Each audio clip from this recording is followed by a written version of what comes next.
नमस्कार, मैं रवीश कुमार। क्या आपने बहसोत्पादन के बारे में सुना है?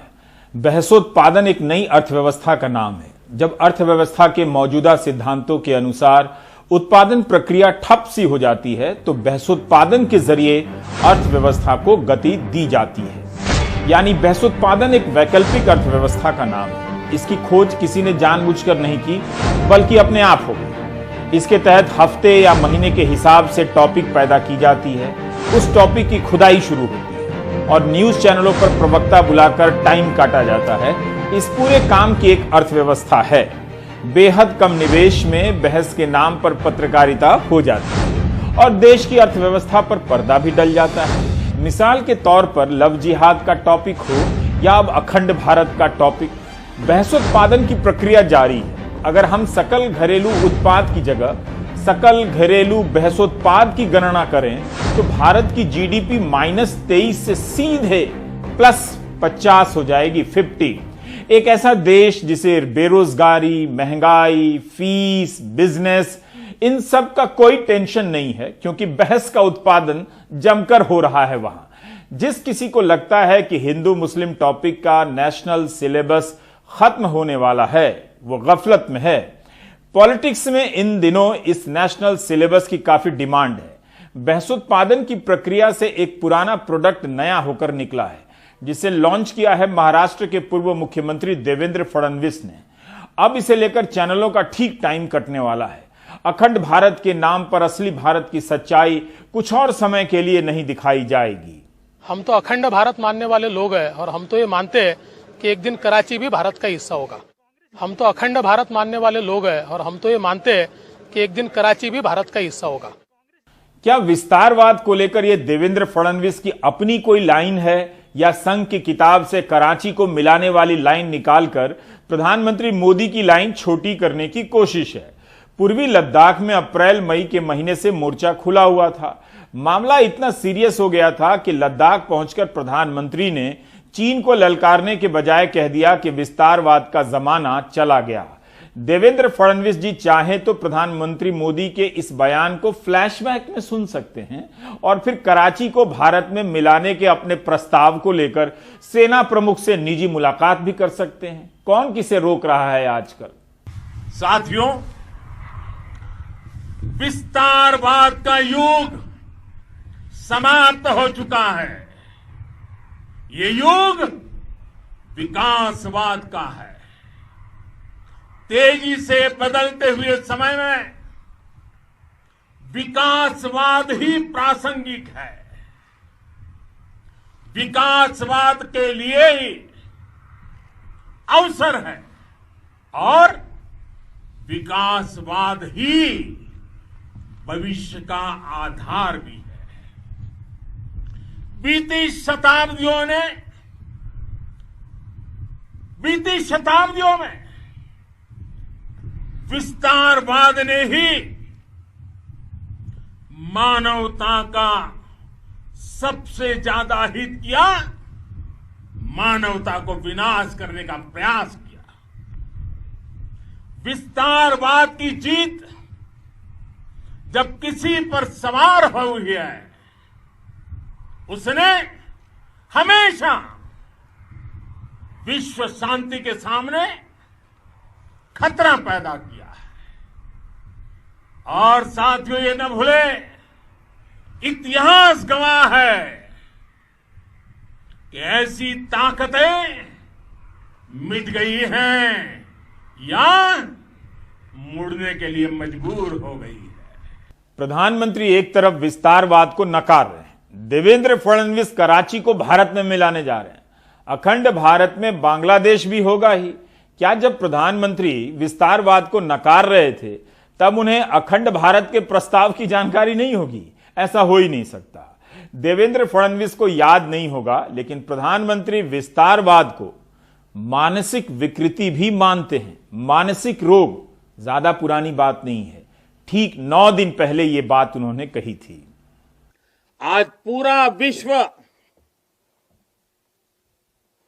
विस्तारवादी ताकतों से परेशान है।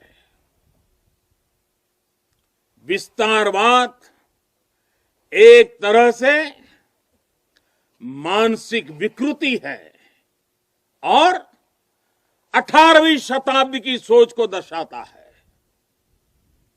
इस सोच के खिलाफ भी भारत प्रखर आवाज बन रहा है। अगर देवेंद्र फडणवीस अपनी पार्टी के सर्वोच्च नेता और देश के प्रधानमंत्री की बात नहीं सुनते हैं तो क्या किया जा सकता है? अगर आप फ्लैशबैक में जाकर एक दो और बयान सुनने का धीरज रखते हैं तो यह भी सुन ले जो सुनाने जा रहा हूं। प्रधानमंत्री ने बांग्लादेश की राजधानी ढाका में यह बात कही थी। आज वक्त बदल चुका है, दुनिया बदल चुकी है। कोई एक कालखंड था जब विस्तारवाद देशों की शक्ति की पहचान माना जाता था। कौन कितना फैलता है, कौन कहां कहां पहुंचता है, कौन कितना सितम और जुल्म कर सकता है, उसके आधार पर दुनिया की ताकतें नापी जाती थी। आज वक्त बदल चुका है। इस युग में, इस समय विस्तारवाद को कोई स्थान नहीं है। आज दुनिया को विकासवाद चाहिए, विस्तारवाद नहीं, विकासवाद का युग है।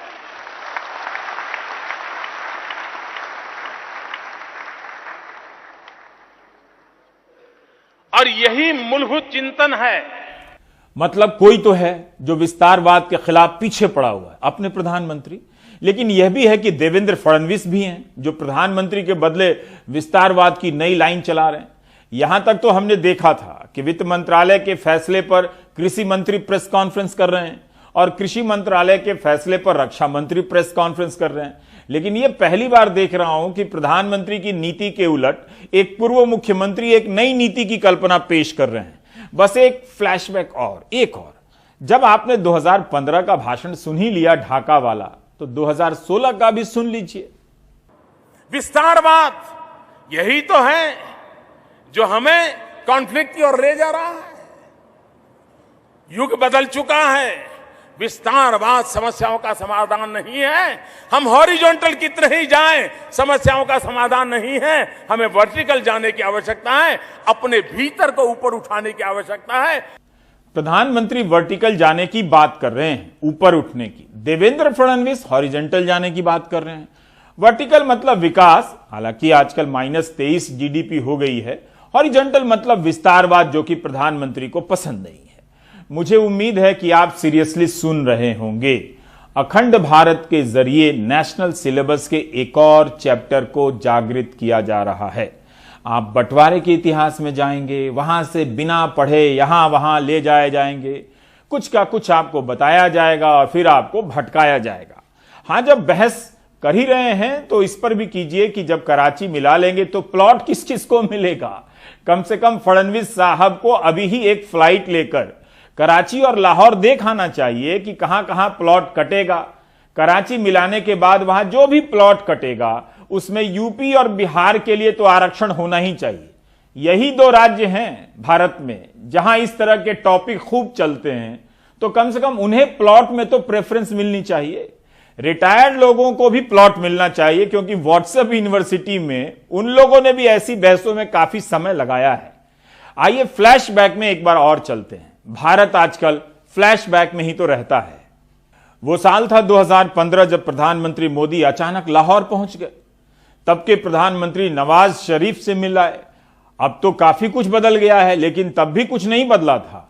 लेकिन पीएम के लाहौर पहुंचने से एक दिन पूर्व बीजेपी के पूर्व महासचिव राम माधव ने अल जजीरा न्यूज चैनल से कहा था, राष्ट्रीय स्वयंसेवक संघ मानता है कि भारत, पाकिस्तान और बांग्लादेश एक दिन फिर से मिल जाएंगे, युद्ध से नहीं बल्कि पॉपुलर विल यानी लोक सद्भावना से, और अखंड भारत बन जाएगा। राम माधव ने साफ साफ कहा था कि यह प्यार से होगा, जंग से नहीं। प्यार का मतलब आप शादी वाला प्यार ना समझें, उसके लिए अलग से लव जिहाद का एंगल अप्लीकेबल होता है या होने वाला है जब कानून बन जाएगा। उस पॉपुलर गुडविल यानी लोक सद्भावना सदिच्छा की क्या हालत है आपको बताने की जरूरत नहीं है। हंसने से अगर ऐतराज ना हो तो मान लीजिए कि पाकिस्तान में जनमत संग्रह हो गया और वहां के लोग भारत में मिलना चाहते हैं। उधर से बांग्लादेश के लोग भी कह दें कि हम भारत में मिलना चाहते हैं और नए अखंड भारत के नए प्रधानमंत्री के लिए चुनाव होना चाहिए, तो क्या बीजेपी तैयार हो जाएगी? जब बांग्लादेश के लोग पॉपुलर गुडविल से भारत में मिल जाएंगे तो फिर नागरिकता संशोधन कानून CAA और NRC का क्या होगा? क्या ये सब कैंसिल हो जाएगा? आप ऐसे हंसेंगे तो कैसे काम चलेगा? प्रस्ताव की गंभीरता को संजय राउत ने ठीक से समझ लिया है, इसीलिए कराची को मिलाने का स्वागत कर रहे हैं। साथ में एडिशनल पाक के कब्जे में जो कश्मीर है उसका भी डिमांड बढ़ा दे रहे हैं। अच्छा, कराची हिंदुस्तान में अगर आती है तो हम उनका स्वागत करेंगे। सबसे पहले जो पाक के कब्जे में कश्मीर है वो लाइए, बाद में हम कराची तक पहुंचाएंगे। शिवसेना के साथ एनसीपी के नवाब मलिक ने भी स्वागत कर दिया है। विरोध कर कौन रिस्क ले, बहस पैदा करो, बहस का स्वागत करो। लगता है कि कराची के बहाने पाकिस्तान को बहस में लाया जा रहा है, क्योंकि चीन के कारण गर्मजोशी आ नहीं रही है। वैसे अभी तो जरूरत यही थी कि चीन को लेकर ऐसी गर्मजोशी पैदा की जाए। देख लेंगे, जब बातों में ही मिलाना था तो कराची से पहले देवेंद्र फडणवीस तिब्बत ही मिला लेते। ज्यादा कोई बहस करता तो बहस में बीजिंग भी मिला लेते। रोक कौन रहा था उनके ड्राइंग रूम में? आखिर चीन को लेकर ललकारी गर्मजोशी का हुआ क्या? चीन के सामान का बहिष्कार ठीक से नहीं हो रहा है। कितने दुख की बात है कि त्योहारों के सीजन में चीन की मोबाइल कंपनी का कारोबार 15 से 20% बढ़ गया। चीनी फोन खरीदने वालों का आधार कार्ड चेक करना चाहिए कि आखिर देशभक्ति में इनसे कमी कैसे हो गई। और आत्मनिर्भर भारत का देखिए, मोबाइल फोन्स जो रिटेलर्स एसोसिएशन है उन्होंने प्रधानमंत्री को खत लिखा है, ट्वीट किया है कि त्योहारों में उनका नुकसान हो गया 50% कारोबार का। फिर आत्मनिर्भर भारत हम कैसे बना रहे हैं अगर सब कुछ ऑनलाइन वालों को छूट मिलेगी और चीनी कंपनी का स्मार्टफोन बिकेगा तो? उधर विष्णु सोम ने NDTV.com पर ताजा सैटेलाइट तस्वीरों के हवाले से खबर लिखी है कि चीनी फौजों ने डोकलाम पठार के पूर्वी छोर की तरफ भूटान की जमीन के 2 किलोमीटर भीतर गांव बसाया है और 9 किलोमीटर लंबी सड़क भी बना ली है। माना जा रहा है कि यह सड़क चीनी फौजियों को उस इलाके तक पहुंचने में मदद कर सकती है जहां तक पहुंचने से 2017 में भारतीय सैनिकों ने उन्हें रोक दिया था। अब इस खबर को सुनकर मैं उम्मीद करता हूं कि जिन जिन लोगों ने चीनी कंपनी का स्मार्टफोन खरीदा था वो इस्तेमाल नहीं करेंगे। मैं सिर्फ उम्मीद करता हूं, वैसे मुझे पता है कि सीरियसली उम्मीद नहीं करता हूं। एनीवे, बहसोत्पादन का लाभ है कराची भले भारत में ना मिले, कराची हलवा पुरानी दिल्ली वाले बनाते बेचते रहेंगे जरूर।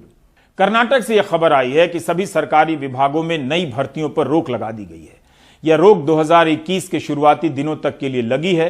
खबर में कहा गया है कि तालाबंदी के कारण राज्य को जो नुकसान हुआ है उससे उबर नहीं सका है।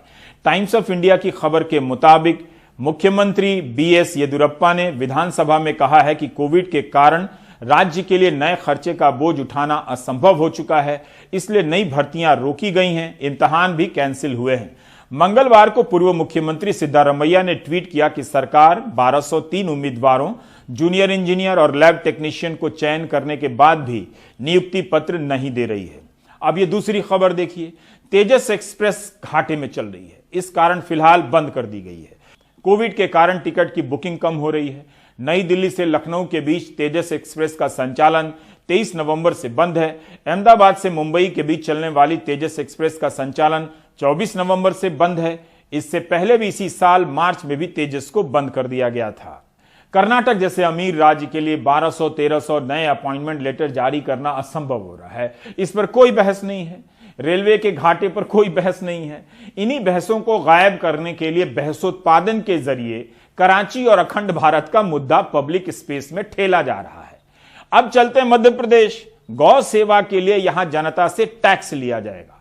अब उन लोगों की खुशी का ठिकाना नहीं रहेगा जिन्हें इस टैक्स के जरिए गौ सेवा करने का मौका मिलेगा। आलोचक कभी भी यह बात नहीं समझ पाएंगे कि इस खबर से जनता कितनी खुश हुई होगी। वो जरूर उम्मीद कर रही होगी कि टैक्स कुछ ज्यादा हो ताकि सेवा करने की खुशी भी ज्यादा हो। राजनीति में जब आस्था और जनभावना को लेकर इस तरह का कोई भी आकलन कभी गलत नहीं हो सकता है, तो अर्थव्यवस्था में भी कभी गलत नहीं होने वाला है। एनीवे, मध्य प्रदेश में भी बहसोत्पादन शुरू हो चुका है। मुख्यमंत्री शिवराज सिंह चौहान ने कितनी सुंदर बात कही है। कि प्राचीन काल में गाय और बैल ग्रामीण अर्थव्यवस्था के आधार थे। अब प्राचीन अर्थव्यवस्था तो रही नहीं, लेकिन गाय और बैल तो हैं। इस समय जब आधुनिक अर्थव्यवस्था की जीडीपी डाउन चल रही है, प्राचीन अर्थव्यवस्था के आधार को मजबूत करने की कल्पना शानदार है। ट्रैक्टर के कारण बैलों का इस्तेमाल कम हो गया है, मगर गाय तो फिर भी हैं। लेकिन दयावान सरकार ने बैलों की भी चिंता की है। दैनिक भास्कर ने वैसे खबर लिखी है कि भारत भू के पहले गौ अभयारण्य में जब मुख्यमंत्री कैबिनेट की बैठक करने पहुंचे तो वहां 4000 गौवंश में पूजा के लिए 21 स्वस्थ गायों को ढूंढना पड़ा मुश्किल से, क्योंकि यहां की ज्यादातर गायों की सेहत खराब है। यह वाकई दुख की बात है। अनुराग द्वारी ने ही बताया है कि लगभग 1300 गौशालाओं में रहने वाली 1,80,00,000 गायों के लिए सरकार ने 11 करोड़ रुपए के बजट का आवंटन किया था, यानी एक गाय के लिए लगभग ₹1.60, जबकि पहले प्रति गाय 20 रुपए का बजट था। बताइए, एक गाय के चारे का बजट 20 रुपए से घटाकर ₹2.25 हो जाए। इस नाइंसाफी को बर्दाश्त नहीं किया जाना चाहिए। कई घंटों और कई महीनों तक न्यूज चैनलों पर कवरेज होना चाहिए। इतने कम पैसे में गायों की सेवा कैसे होगी? मुख्यमंत्री का उवाच सर्वथा उचित प्रतीत होता है कि वर्तमान में भी गौ संरक्षण और संवर्धन के कार्य आर्थिक स्वावलंबन का आधार बन सकते हैं। साथ ही कहा है कि गौशालाओं के संचालन और गौ संरक्षण एवं संवर्धन के लिए आवश्यक होने पर वित्तीय संसाधन जुटाने के लिए उपकर लगाया जा सकता है। उपकर अंग्रेजी में सेस को कहते हैं, जो एक प्रकार का टैक्स होता है। मैं ये भी सोच रहा हूं कि अलग अलग गोग्रास कहां दें, और इसलिए हम जनता से कोई छोटा मोटा टैक्स लगा के गौ माता के लिए पैसा वसूल कर लें ताकि गौशालाओं के काम आ जाए। ठीक है कि नहीं है? बताओ, अरे सब बताओ, ठीक है कि नहीं है? तो उसके बारे में भी कोई योजना बनाएंगे ताकि गौशालाओं का काम ढंग से चल सके। इसके लिए अगर राज्य सरकार को नौकरियां, भर्तियां बंद करनी पड़ जाएं तो बंद कर देनी चाहिए। ये आप बाद में सोचिएगा कि जब लोग कमाएंगे नहीं तो टैक्स कहां से वसूले जाएंगे, लेकिन जब तक फैसले में हेडलाइन बनने की क्षमता है, व्हाट्सएप यूनिवर्सिटी में चर्चा की संभावना है, तो उससे कोई समझौता नहीं करना चाहिए। उपकार फिल्म टाइप राष्ट्रवाद अगर ना हो तो राष्ट्रवाद का उपकार ही ना हो। मुख्यमंत्री चाहे तो राज्य सरकार जिन लोगों को पेंशन देती है उनसे गौ सेवा का टैक्स ले सकते हैं, डबल टैक्स ले सकते हैं। मुझे यकीन है कि कोई भी पेंशनधारी विरोध नहीं करेगा। बस यही लोग पूछने लगेंगे कि पहले पेंशन तो दे दीजिए जो कई महीनों से बंद है। अनुराग द्वारी ने रिपोर्ट भेजी है कि मध्य प्रदेश में इस साल 1 अप्रैल से 31 अक्टूबर तक 20,000 से ज्यादा अधिकारी कर्मचारी रिटायर हो चुके हैं, लेकिन अब तक उनकी पेंशन शुरू नहीं हो पाई है। मध्य प्रदेश में 1 अप्रैल 2020 से अक्टूबर 2020 तक लगभग 20,000 कर्मचारी अधिकारी सेवानिवृत्त हुए हैं। मध्य प्रदेश शासन ने आज तक इन्हें पेंशन एवं ग्रेजुएटी के भुगतान के संबंध में कोई निर्णय नहीं लिया है और न इन्हें भुगतान किया जा रहा है। इसके पूर्व के भी लगभग 13,000 लोग बाकी हैं जो कि मुख्यतः पुलिस विभाग के हैं, उन्हें भी आज तक पेंशन के और ग्रेजुएटी का भुगतान नहीं हुआ है। इसी अवधि में जब ये लोग कार्यरत थे उस अवधि में इन्हें लीव इनकैशमेंट, समूह बीमा योजना, जीपीएफ की राशि का भी भुगतान होना था, वह भी नहीं किया गया है। मध्य प्रदेश के विभिन्न जिलों से हमारा पेंशनर एसोसिएशन को पेंशनर्स लिखते हैं कि मध्य प्रदेश में पेंशनरों के साथ अन्याय किया जा रहा है। इन्हें न ही दवाइयों की सुविधाएं हैं और न गंभीर तरह की जो बीमारियां होती हैं उनके इलाज की कोई सुविधाएं हैं। क्या राज्य सरकार के पास पेंशन देने के पैसे नहीं हैं? इसमें छिपाने की क्या बात है? कर्नाटक ने तो कह दिया कि कोविड के कारण नई नौकरियों पर रखने का खर्चा उठाना अब असंभव है। मध्य प्रदेश के इन 20,000 लोगों को पेंशन नहीं मिल रही है। यह बात बिल्कुल चर्चा के काबिल नहीं है, बल्कि ऐसी बातों को चर्चा से गायब करने के लिए ही कराची को मिलाकर अखंड भारत की चर्चा चलती रहनी चाहिए, जिसमें ये 20,000 भी खुशी खुशी शामिल होंगे। ये भी बता देता हूं, जब टाइम ही काटना है तो मजे में काटा जाए। अगर आपको 20,000 की संख्या ज्यादा लगती है तो हम आपकी सुविधा के लिए कम संख्या वाले वर्ग की समस्या बताते हैं। मध्य प्रदेश सरकार भोपाल गैस हादसे की शिकार 5,000 महिलाओं को विधवा पेंशन दिसंबर 2019 से ही नहीं दे पा रही है। कोई लाख रुपए नहीं देती, बस हर महीने 1000 रुपए पेंशन देती है, जो दिसंबर 2019 से बंद है। उस पर संकट है। एक बार गौ सेवा का टैक्स मिल जाए, ये सब भी ठीक हो जाएगा। भोपाल गैस त्रासदी में 5000 से अधिक महिलाएं विधवा हो गईं। अब कई पीड़िता 75 से 80 साल की हो चुकी हैं। 350 विधवा महिलाओं की मौत भी हो गई है। कांग्रेस सरकार के समय ही, यानी कमलनाथ जब मुख्यमंत्री थे तभी ये पेंशन बंद हुई, लेकिन भाजपा सरकार में भी शुरू नहीं हो पा रही है। इन महिलाओं ने हर स्तर पर आवेदन दिया, विरोध दर्ज कराया, लेकिन पेंशन नहीं मिली है। अनुराग द्वारी ने कुछ महिलाओं से बात की है। शकीला बी और सावित्री 22। साल भर हो गया साहब, वो पेंशन मिलती थी वही बंद कर दी है। लॉकडाउन लगा जब से हमारे को इतनी परेशानी है कि हमारे टाइम फिर रोटी बातें भीख मांगना पड़ती है। और बीमार सांस फूल रही है, कमर टूट रही है, हाथ पाँव टूट रहा है। हमारे से काम धंधा क्या बने हमारे से। हमारे बच्चे की भी यही हालतें हो रही, क्या खाए हम ये बताओ। मुख्यमंत्री बैठे बैठे कुछ भी नहीं कर रहा है, बस वो बंगले में आराम कर रहा है। गैस पीढ़ी को नहीं देख रहा, आके देखे तो हमारी पोजीशन कि हमारा क्या हाल है। बार बार परेशान करते हैं। बैंक जाओ तो बैंक वाले कहते हैं हमारे पास ये नहीं। और अभी सावन के महीने में आए थे मंत्री जी, बोल गए थे कि विधवा औरतों को हम परेशान नहीं होने देंगे, भाइयों को बराबर आपकी पेंशन जब तक आप लोग जियोगी तब तक हम पेंशन आप लोगों को देंगे। पेंशन ही नहीं देते, उनके बंगले पे भी गए हम लोग, उधर भी धरना धरा कि हाँ कोई परेशानी नहीं है, हम पेंशन तो वहीं बराबर देंगे। अभी तक कोई पेंशन है न माफ जाए। पूरा गैस राहत विभाग और एवं मध्य प्रदेश सरकार पूरी तरह से निकम्मापन का रवैया अपनाया है गैस पीड़ितों के प्रति।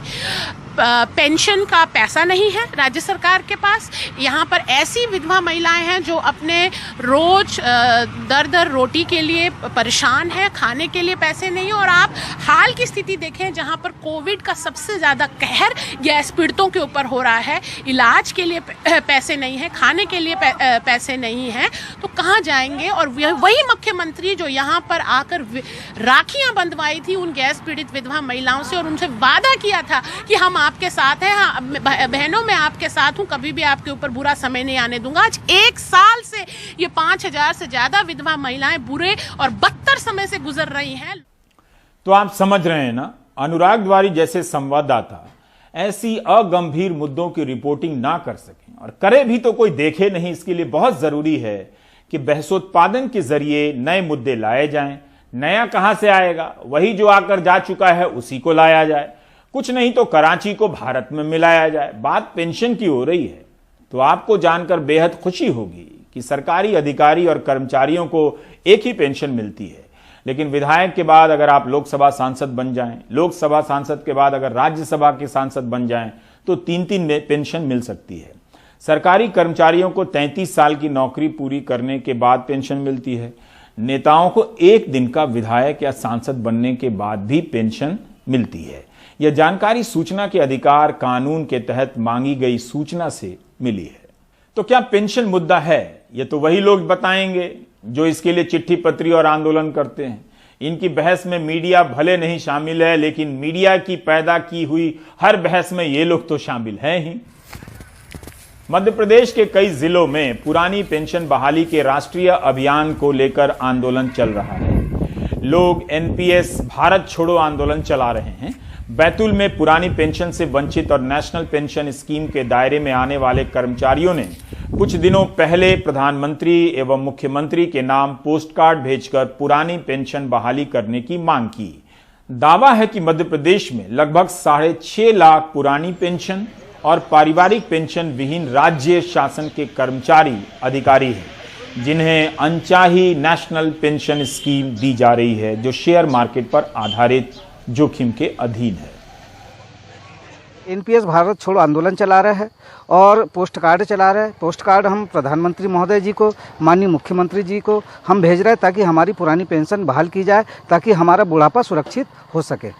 हमारे ऐसे कई कर्मचारी अधिकारी अभी रिटायरमेंट हुए हैं, मात्र उन्हें 500 रुपये 600 रुपये पेंशन मिल रही है। जो आंदोलन चलाने वाले हैं, कलम बंद, विभाग बंद, स्कूल बंद, हॉस्पिटल बंद और बिजली विभाग बंद और रेलवे में कर्मचारी अपना काम बंद कर देंगे, तो निश्चित ही तौर पर हमें पुरानी पेंशन के लिए सरकार बुलाएगी और हमारी बात सुनेगी।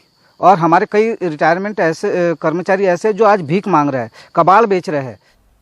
पुरानी पेंशन की बहाली का मुद्दा एक चीज से खत्म हो सकता है, अगर हिंदू मुस्लिम टॉपिक बढ़ा दिए जाएं तो आप भरोसा कर सकते हैं 2 मिनट में समाप्त। इसलिए देश में बहसोत्पादन की सख्त जरूरत है, वरना जैसे ही एक दिन बहस की जगह खाली होगी, मुमकिन है रोजगार और पेंशन का मुद्दा उठ जाए।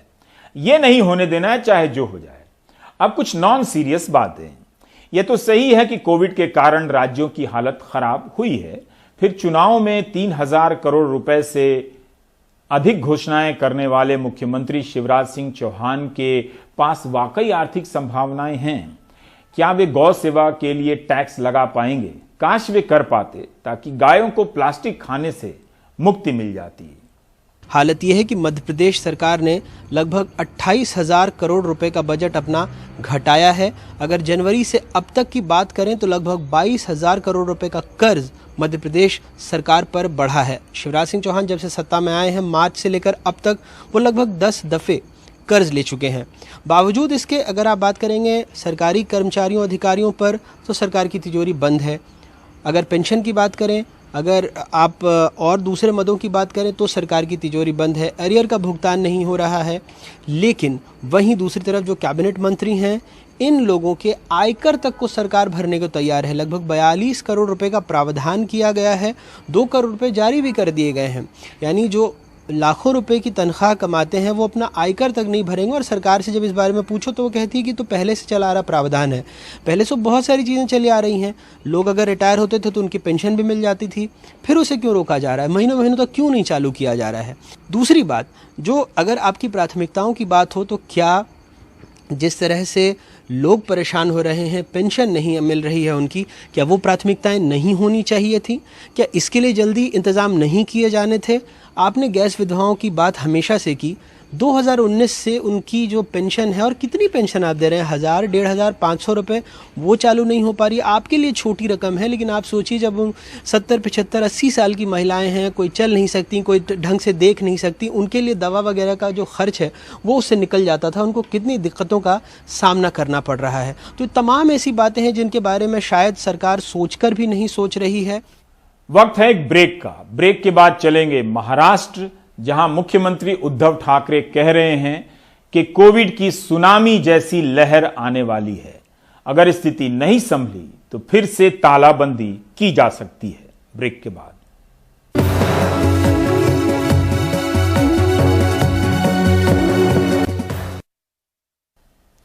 सुप्रीम कोर्ट ने केंद्र सरकार, दिल्ली सरकार, महाराष्ट्र सरकार, तमिलनाडु सरकार, पश्चिम बंगाल सरकार को नोटिस जारी कर 3 दिनों के भीतर एक हलफनामा मांगा है कि कोविड को लेकर क्या क्या तैयारियां की गई हैं। कोर्ट ने अस्पतालों में कोरोना संक्रमित शवों के साथ गलत व्यवहार के मामले में स्वतः संज्ञान लिया है। इस मामले की सुनवाई जस्टिस अशोक भूषण, जस्टिस संजय किशन कौल और जस्टिस MR शाह की पीठ को सौंपी गई है। कोर्ट का कहना है कि कुछ शव कूड़े में मिल रहे हैं, लोगों के साथ जानवरों से भी बदतर व्यवहार किया जा रहा है। कोर्ट ने कहा है कि मीडिया ने ऐसी रिपोर्ट दिखाई है। यह भी कहा है कि गृह मंत्रालय के दिशा निर्देशों का पालन नहीं हो रहा है, अस्पताल शवों की उचित देखभाल नहीं कर रहे हैं। यहां तक कि कई मामलों में मरीजों के परिवारों को भी मौत के बारे में जानकारी नहीं दी जा रही है। परिवार कुछ मामलों में अंतिम संस्कार में भी शामिल नहीं हो पाए। सुप्रीम कोर्ट ने दिल्ली सरकार पर टेस्टिंग को लेकर सवाल उठाए हैं। 27 नवंबर को अगली सुनवाई होनी है। कोविड से ठीक होने के बाद किस तरह की बीमारियां होती हैं, उन पर पर्याप्त तरीके से बात नहीं हो रही है। उन दिक्कतों को ना तो जाना जा रहा है और ना ही उनके लिए कोई नीति नजर आती है। पूजा भारद्वाज लगातार मुंबई से इस तरह की रिपोर्ट कर रही हैं। यह इसलिए भी जरूरी है कि लोगों को रिकवरी रेट दिखाकर भरमाया जा रहा है कि यह महामारी सामान्य है, जबकि ऐसा नहीं है। हर हाल में इससे बचने के लिए सतर्क रहना ही होगा। ये रिपोर्ट सावधान करने वाली है। कावासाकी के लक्षण उम्र दराज मरीजों में भी नजर आ रहे हैं। सांस लेने में तकलीफ, तेज बुखार और शरीर पर रैशेज यानी कि चकत्तों के निशान। बच्चों में होने वाली कावासाकी बीमारी के ऐसे लक्षण मुंबई के कोकिलाबेन अस्पताल में 8 मरीजों में देखे गए हैं, जिनकी उम्र 40 से 60 साल के बीच है। इनमें से कुछ लोगों को 4 से 6 हफ्ते पहले कोविड हुआ था और कुछ को इसके बारे में ज्ञान नहीं था। जब हमने इन लोगों की जांच की तो हमें कोई भी और बुखार का कारण नहीं पता चला और इनके कोविड एंटीबॉडीज़ पॉजिटिव थे। साथ में इनके WBC काउंट्स हाई थे, CRP हाई था और कुछ को हार्ट की भी प्रॉब्लम्स थी। तो इसमें जो ट्रीटमेंट है वो हमको बच्चों के ट्रीटमेंट से ही उसके बारे में हम जानते हैं और हमने इन लोगों को हाई डोज में स्टीरॉइड्स वगैरह दिए जिससे कम से कम 50% लोग एकदम ठीक हो गए।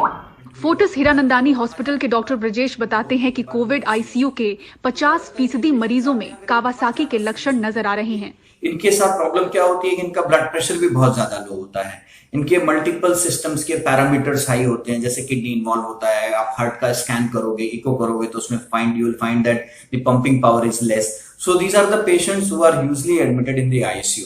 तो अगर आप हमारे कोविड ICU के बारे में बात करो तो अगर हमारा 14 बेडेड कोविड ICU है तो उसमें around 50% patients we can say that are basically symptoms somewhere like a Kawasaki disease। अप्रैल महीने में अमेरिका, स्पेन, इटली और चीन में कम उम्र के कोविड संक्रमितों में कावासाकी के लक्षण उभरे थे। फिर भारत में इसके मामले देखे गए। सामान्य तौर पर 5 साल से कम उम्र के बच्चों में ये लक्षण दिखते हैं, लेकिन मुंबई में 40 साल से ऊपर के मरीज भी इसका शिकार हो रहे हैं। ज्यादातर मामले पोस्ट कोविड यानी कि कोविड से ठीक होने के बाद के हैं। मुंबई से पूजा भारद्वाज की रिपोर्ट, NDTV इंडिया के लिए।